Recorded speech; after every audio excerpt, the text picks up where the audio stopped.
Hello, my name is Max. This is NoCodeNerd, episode 31. My God, we have a lot of these. Today we're talking about Restream, and if you've watched my show even once, you know I love Restream. They are a wonderful, wonderful, wonderful company.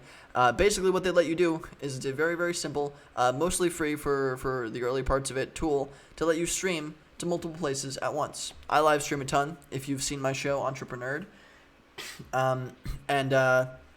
if you need to stream to multiple places, I need to stream to Twitch, YouTube, LinkedIn, and Twitter through Periscope all at once. I'm able to do that super unbelievably easily just by porting my Streamlabs tool, which is actually what I'm using to film right now, through Restream, just like that, super smoothly.